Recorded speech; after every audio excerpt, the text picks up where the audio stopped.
بسم اللہ الرحمن الرحیم نحمدہ ونصلی علی رسولہ الکریم اما بعد۔ رمضان المبارک کی مناسبت سے جو بہت سارے موضوعات درسقرآن.com کی طرف سے آپ کے سامنے رکھے جا رہے ہیں اور جن پر مختلف حضرات گفتگو کرتے ہیں، تو ان میں سے آج میرا موضوع رمضان المبارک میں زکوٰۃ کا ہے۔ ہم سب جانتے ہیں کہ رمضان المبارک میں زکوٰۃ لوگ بہت ادا کرتے ہیں، مسلمان ہر جگہ پہ رمضان المبارک کے اندر ہی زکوٰۃ ادا کرنے کی کوشش کرتے ہیں۔ زکوٰۃ سے متعلق کچھ بنیادی باتیں ہیں جو میں رمضان کی مناسبت سے عرض کر رہا ہوں۔ باقی زکوٰۃ کی کیلکولیشن، زکوٰۃ آپ کس طرح کیلکولیٹ کریں گے، ان کی کٹ آف ڈیٹ کیا ہو، کب کرنی چاہیے، یہ زیادہ تر مسائل تو آپ دوسری جگہ سے سن بھی لیتے ہیں، آپ کے علم میں بھی آتے ہیں۔ میں دو تین بنیادی باتیں عرض کروں گا، تفصیل میں ہم جا نہیں پاتے۔ سب سے پہلی بات تو یہ ہے کہ یہ بات ذہن میں رکھنی چاہیے، اور الحمدللہ ہر مسلمان کے علم میں ہے، لیکن بطور یاد دہانی میں عرض کر رہا ہوں کہ زکوٰۃ اور رمضان دو الگ الگ عبادتیں ہیں۔ یعنی رمضان المبارک میں جو روزہ ہے یا تراویح ہے، یہ ایک الگ مستقل چیز ہے، اور زکوٰۃ ایک الگ مستقل چیز ہے۔ زکوٰۃ کا رمضان سے اس طرح کوئی تعلق نہیں کہ دین نے کہا ہو کہ زکوٰۃ صرف رمضان میں ادا ہوتی ہے، ایسا کوئی تصور نہیں ہے۔ زکوٰۃ کا تعلق صاحب نصاب بننے سے ہے۔ فرض کریں کہ ایک شخص ہے، وہ شوال کے مہینے میں اللہ نے اس کو دولت دی، زندگی میں پہلی مرتبہ وہ صاحب استطاعت ہوا کہ اس پر زکوٰۃ واجب ہوئی، تو اب ہر سال اس کو شوال میں دینی ہے۔ کسی پہ محرم میں واجب ہوئی تو ہر سال محرم میں دینی ہے۔ کسی پہ آگے چل کے شعبان میں، کسی بھی مہینے میں زکوٰۃ واجب ہو تو سال جب پورا ہوتا ہے تو زکوٰۃ ایک سال کے گزرنے کے بعد دینی ہوتی ہے۔ تو اس وجہ سے یہ بات ذہن میں رکھیں کہ زکوٰۃ ایک الگ عبادت ہے جس کا تعلق سال کے پورے ہونے سے ہے، وہ کسی مہینے میں بھی ہو سکتی ہے۔ تو رمضان المبارک میں لوگ زکوٰۃ کیوں ادا کرتے ہیں؟ تو اس کی ایک وجہ ہے خاص۔ وہ وجہ یہ ہے کہ رمضان المبارک میں حدیث شریف میں آتا ہے کہ اللہ سبحانہ و تعالیٰ عبادات کا ثواب بہت بڑھا دیتے ہیں۔ نفل کا ثواب جو ہے وہ فرض کے برابر کر دیتے ہیں، اور فرض کا ثواب 70 گنا بڑھا دیتے ہیں۔ یعنی کہ اگر ایک آدمی 1 روپیہ اللہ کی راہ میں خرچ کر رہا ہے رمضان میں، تو گویا کہ وہ 70 روپے خرچ کر رہا ہے اگر فرض عبادت ہے۔ اور اگر کوئی شخص 1 روپیہ نفلی صدقہ کر رہا ہے تو گویا کہ اس کو ایسا ثواب ملتا ہے جیسے کہ اس نے 1 روپیہ فرض عبادت یعنی زکوٰۃ اگر کسی نے ادا کی ہو۔ تو اس وجہ سے مسلمانوں کا طریقہ کار یہ رہا کہ وہ یہ کوشش کرتے تھے کہ رمضان المبارک میں ہم جب زکوٰۃ ادا کریں گے تو رمضان المبارک میں زکوٰۃ ادا کرنے سے ہمیں ثواب زیادہ ملے گا۔ یہ بالکل وہ بات ہے کہ جب آپ رمضان المبارک میں عمرہ کرتے ہیں، رمضان المبارک میں آپ حرم شریف جاتے ہیں، وہاں نمازیں ادا کرتے ہیں، تو رمضان المبارک میں عمرہ ادا کرنا ضروری نہیں ہے۔ عمرہ پورے سال کبھی بھی ادا ہو سکتا ہے، حج کے سوائے خاص دنوں کے۔ تو رمضان المبارک میں عمرہ ادا کرنے کا تصور اس کے پس منظر میں اور اس کے پیش نظر یہی بات ہے کہ رمضان المبارک میں جب ہم عمرہ ادا کریں گے تو عمرے کا ثواب بھی ملے گا، اور اگر ہمارا یہ پہلا عمرہ ہے، واجب عمرہ ہے، تو اس کا ثواب 70 گنا ہوگا، اور اگر نفل عمرہ ہے تو اس کا ثواب فرض کے برابر ہوگا۔ اس وجہ سے مسلمان ہمیشہ سے یہ کوشش کرتے آئے ہیں، اور علماء نے اس کو منع بھی نہیں کیا، صرف مسئلہ ذہن میں رکھنا چاہیے کہ رمضان میں زکوٰۃ ادا کرنا ضروری نہیں ہے۔ البتہ اگر کوئی شخص رمضان میں زکوٰۃ ادا کرتا ہے تو انشاءاللہ اس کو ثواب بھی ملے گا۔ پہلی بات تو یہ ہے۔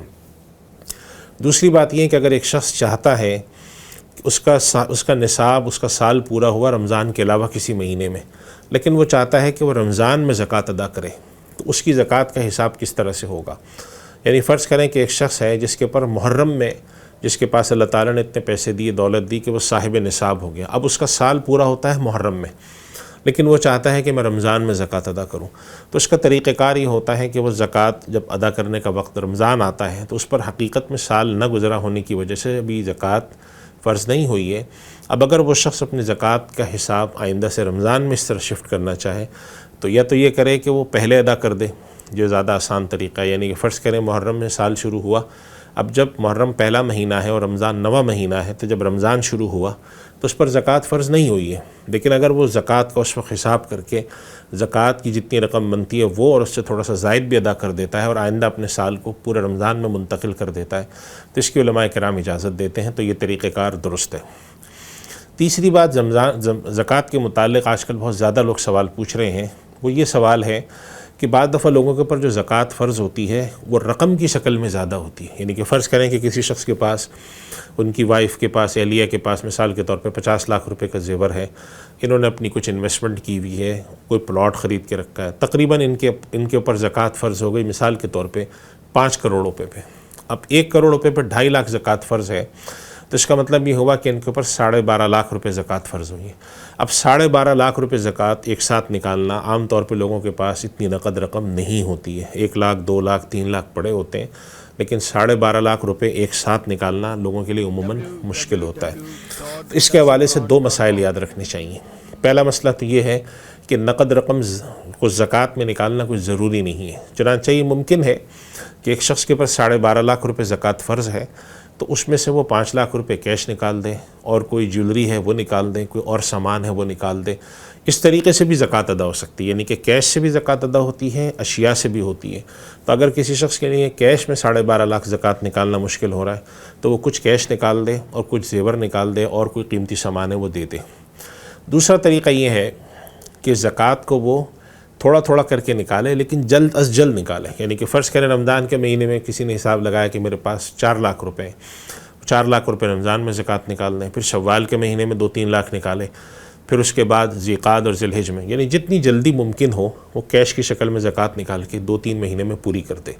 اس سے زیادہ تاخیر نہ کریں۔ اس لیے اس کی وجہ یہ ہے کہ یہ شخص جو ہے یہ زکوٰۃ دیر سے ادا اس وجہ سے کر رہا ہے کہ اس کے پاس نقد رقم نہیں ہے، چنانچہ اس کو اتنی مہلت تو ہے کہ یہ جتنی جلدی مؤخر کر کے نکالنا چاہے تھوڑی سی تاخیر کر کے نکال دے۔ اس تاخیر کے کرنے میں اس کا چونکہ اپنا فائدہ ہے اور فقیروں کا نقصان ہے کہ جو مستحق ہے ان تک رقم نہیں جا رہی، لہذا اس کے پر لازم ہے کہ وہ جلد از جلد نکالنے کی کوشش کریں۔ ایک اور مسئلہ بہت عام پوچھا گیا ہے اور زیادہ تر لوگ پوچھ رہے ہیں، وہ مسئلہ وہ آج کے حالات میں بہت اہم بھی ہے، اور وہ یہ ہے کہ لوگ زیادہ تر زکوٰۃ نکالتے ہیں رمضان مبارک میں۔ اب جب رمضان شریف میں لوگ زکوٰۃ نکالتے ہیں تو بعض دفعہ مستحق لوگ جو ہوتے ہیں جن کو زکوٰۃ کے پیسے ملتے ہیں ان کو کئی جگہ سے مل جاتے ہیں۔ ایک فیملی ہے، ان کو ایک جگہ سے 10,000 آ گئے، دوسری جگہ سے 5 آ گئے، تیسری جگہ سے 20 آ گئے، تو اس فیملی کے پاس رمضان کے مہینے میں تقریباً کوئی 1.5 لاکھ روپے جمع ہو گئے مختلف جگہوں سے۔ اب یہ فیملی ظاہر ہے اگر اس فیملی کے اخراجات 20,000 روپے مہینہ ہیں تو جب ان کے پاس پیسہ زیادہ آتا ہے تو یہ کیا کرتے ہیں کہ پیسہ زیادہ آنے کی وجہ سے کھلا خرچ کرتے ہیں۔ تو رمضان میں، رمضان کے بعد بقرعید تک، محرم اور سفر تک تو ان کے پاس اخراجات رہتے ہیں، اس کے بعد ہی پھر یہ بالکل ہاتھ پہ ہاتھ دھرے بیٹھے رہتے ہیں، اخراجات پورے نہیں ہوتے۔ تو ایسے میں بہت سارے لوگ یہ سوال کرتے ہیں کہ کسی آدمی کو، کسی خاندان کو اگر ضرورت ہے کہ ان کے بچوں کی تعلیم کے اخراجات دیے جائیں، ان کے گھر کے کرائے میں کچھ مدد کی جائے۔ فرض کریں کہ ایک فیملی ہے جس کو 20,000 روپے مہینے کی ضرورت ہے ہر مہینے، اگر ہم اس کو 20,000 روپے زکوٰۃ کی مد میں دیں تو بچوں کی فیس اور گھر کا کرایہ اور جو ساز و سامان آتا ہے اس میں ان کی معاونت ہو جائے گی۔ اب اس کا مطلب یہ ہوا کہ اس فیملی کو پورے سال تقریباً 2.5 لاکھ روپے کی ضرورت ہے، ہر مہینے 20,000۔ اب اگر اس خاندان کو 2.5 لاکھ روپے شروع میں دے دیے جائیں یا 50,000 ہزار کر کے دیے جائیں تو نتیجہ یہ نکلے گا، تجربہ یہ بتاتا ہے کہ لوگوں کے پاس جب نقد رقم ہاتھ میں آتی ہے تو وہ پھر کھلا خرچ کرتے ہیں اور نتیجہ نکلتا ہے پیسے ختم ہو جاتے ہیں۔ تو اگر ان لوگوں کو بجائے یکمشت رقم دینے کے ہر مہینے زکوٰۃ کی رقم دی جائے تو جو زکوٰۃ دینے والا ہے اس کے ساتھ ایک مسئلہ یہ آ کے کھڑا ہوتا ہے کہ وہ زکوٰۃ ایک ساتھ نہیں ادا کر سکتا رمضان میں،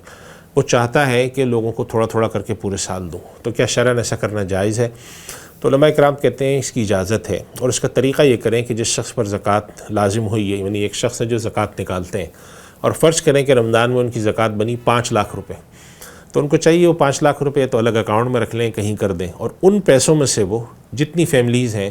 جن کی وہ مدد کرنا چاہتے ہیں ان کی ہر مہینے مدد کریں، اور کوشش کریں کہ اگلا سال شروع ہونے سے پہلے زکوٰۃ ختم ہو جائے۔ یہ جب تھوڑا تھوڑا کر کے دیتے ہیں، یکمشت نہیں دیتے، تو بظاہر تو یہ صورت ہوتی ہے کہ ان کی زکوٰۃ ابھی ادا نہیں ہو رہی، تو شرعاً تو زکوٰۃ فوری ادا ہونی چاہیے، لیکن اس چیز کی اجازت علماء اس لیے دیتے ہیں کہ اس میں سامنے والے کو فائدہ ہے۔ مصلحت جو ہے وہ فقیر کی یا ریسیو کرنے والے کی دیکھی جاتی ہے۔ مصلحت یہ ہے کہ ان کو یکمشت ایک ساتھ 10,000، 15,000، 20,000 روپے دینے کے بجائے اگر ہم 50,000 یا لاکھ دیں گے تو وہ 1-2 مہینے میں خرچ کرنے کے بعد پھر جسے ہم کہتے ہیں کہ ہاتھ پہ ہاتھ دھرے بیٹھے رہیں گے، ہینڈ ٹو ماؤتھ رہیں گے، کسی کے آگے ہاتھ پھیلائیں گے۔ اس وجہ سے زکوٰۃ کی ڈسٹریبیوشن اور تقسیم کو اگر اس طریقے سے کیا جائے تو شرعاً اس کی بھی اجازت ہے۔ اور ایک آخری مسئلہ جس کو میں وضاحت کر کے اپنی بات ختم کرتا ہوں، ہمارے یہاں پاکستان میں بہت ساری برادریاں ہیں جنہوں نے اپنی اپنی تنظیم اور اپنی جمعیت اور اپنی آرگنائزیشن بنا رکھی ہیں جس میں وہ زکوٰۃ لیتے ہیں۔ ہمارے پاس دہلی برادری کے لوگ ہیں، میمن برادری کے ہیں، چنیوٹ کے ہیں، شیخ برادری ہے، اور بہت سارے پورے پاکستان میں ہماری برادریاں ہیں جنہوں نے اپنی اپنی تنظیمیں بنائی ہوئی ہیں۔ ان تنظیموں کے بنانے کا فائدہ ہے اور علماء کرام ان تنظیموں کی حمایت کرتے ہیں اور پسند کرتے ہیں. اس کا فائدہ ہوتا ہے کہ تنظیم کی سطح پہ ہر شخص کو زکوٰۃ اور یہ چیزیں چلی جاتی ہیں. تو بسا اوقات ایک سوال آتا ہے کہ جب ہم ان تنظیموں کو زکوٰۃ دیتے ہیں تو یہ تنظیمیں بھی آہستہ آہستہ خرچ کرتی ہیں، تو اس کے لیے کیا ہونا چاہیے؟ تو اس کا جواب ہے ان تنظیموں کو زکوٰۃ دے سکتے ہیں، اور جتنے بھی لوگ تنظیم کے ممبران ہیں وہ تنظیم کو اس بات کا پابند کریں کہ وہ اس کا پورا حساب کتاب رکھیں، ایک بینک اکاؤنٹ بنائیں، اس کے اندر پیسے ڈالیں اور مستحقین کو پیسے دیں، اور کوشش کریں کہ زکوٰۃ کی رقم کو ایک سال کی رقم کو ایک سال میں ہی خرچ کریں. یعنی فرض کریں کہ آج اس سال رمضان 2020 میں اگر ان کو زکوٰۃ کی مد میں 1 کروڑ روپے آئے تو اگلے سال 2023 میں جو رمضان آئے اس سے پہلے 1 کروڑ روپے اگر خرچ کر دیں تو اچھا ہے. لیکن اگر وہ تھوڑا بہت بچا بھی لیتے ہیں تو اس کی گنجائش بسا اوقات ان کو اس طرح کی تنظیموں کو ایک ایمرجنسی فنڈ اپنا رکھنا پڑتا ہے. لیکن ایسا نہ کریں کہ جو زکوٰۃ 2022 میں نکلی ہے وہ 2025 تک پڑی رہے یا 2030 تک پڑی رہے، چونکہ جب تک کہ زکوٰۃ عطا نہیں ہوتی زکوٰۃ دینے والوں کی ذمہ داری رہتی ہے. تو یہ تنظیمیں اگر اس طریقے سے زکوٰۃ کو مینیج کریں اور اس طریقے سے ادا کرنے کی کوشش کریں تو یہ احسن اس وجہ سے ہے کہ تنظیم زیادہ لوگوں کو جانتی ہے، تنظیم کے ذریعے دینے میں تھوڑی انسان کی عزت نفس بھی بہتر مجروح نہیں ہوتی. کسی کے سامنے ہاتھ جا کے پھیلانے کے مقابلے میں لوگ بہتر سمجھتے ہیں میں تنظیم میں چلا جاؤں. تو ان چیزوں کا اہتمام اگر زکوٰۃ کی تقسیم کے حوالے سے کریں تو انشاءاللہ تعالی زکوٰۃ کی تقسیم بھی صحیح ہو جائے گی، اور جو شریعت نے فرض ادا کیا ہے اس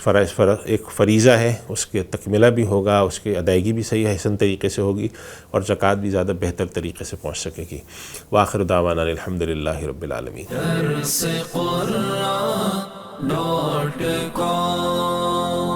www.darsequran.com